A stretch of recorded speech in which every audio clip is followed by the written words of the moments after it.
Hi, welcome to my channel. In this video, we are going to continue the basic concepts of economics. Positive economics. What do you mean positive economics? It is a body of systemized knowledge concerning what it is, what it is. Positive economics concerned about what happened. It is collecting systematically the knowledge of a particular policy or an action by an individual or an institute.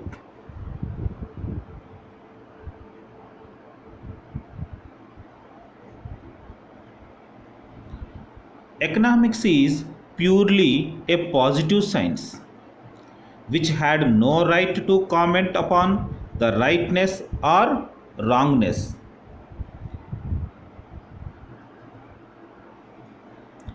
Positive science is also known as positive economics. Positive science had no right to comment upon what is right and what is wrong. That means positive economics is not going to decide which is right one and which is wrong one.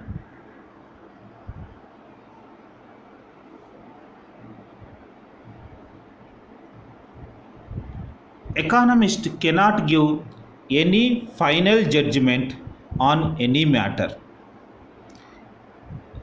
In this positive economics, economist having no right to give any kind of final judgment. For example, if you take a poor person having less amount of money, with this less amount of money, he is going to purchase a liquor bottle in the wine shop instead of buying milk and bread for his family. Here, poor person having the right to spend his money wherever he want.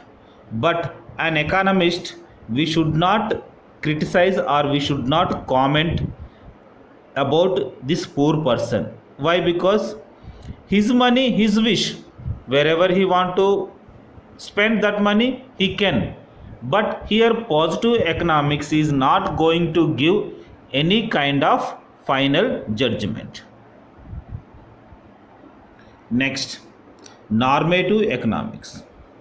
What do you mean normative economics? It is a body of systemized knowledge relating to the object of what ought to be. What is the meaning of what ought to be? What ought to be means correctness. That means normative economics decides what is right and what is wrong.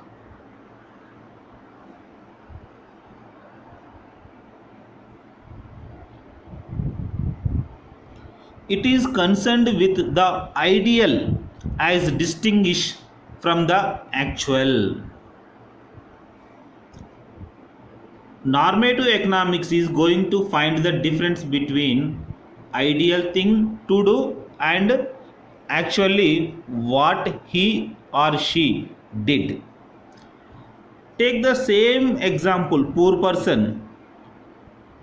If he is having less amount of money, what is the ideal thing to do? The ideal thing to do is buying milk and bread for his family.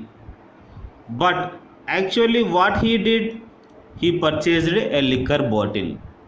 Here normative economics is going to judge about this poor person.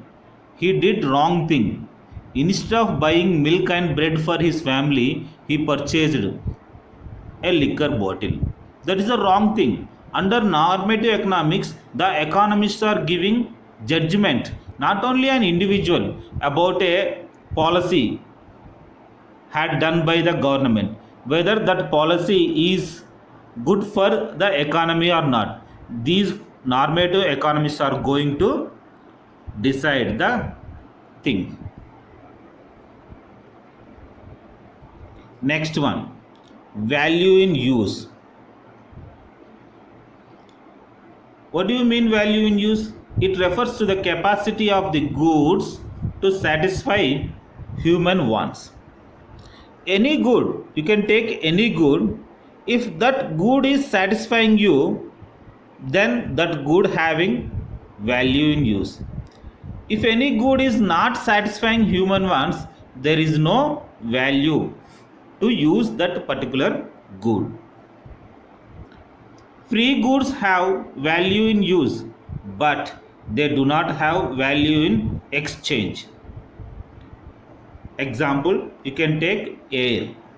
Air is a free good. It is having value in use. Why? Without air, we cannot survive. That's why air having value in use, but it doesn't have value in exchange. See here, air is available everywhere. It is a free good provided by the nature. No need to exchange one person to another person. That's why there is no exchange value for air, but it is having more and more value in use. Next 14, value in exchange. What do you mean exchange? It refers to the quantity of other goods or money a good can be exchanged for. That means we are exchanging one good for another good. Both goods are having ability to exchange each other. All economic goods have value in use and value in exchange. Example, you can take a pen can be exchanged to a book.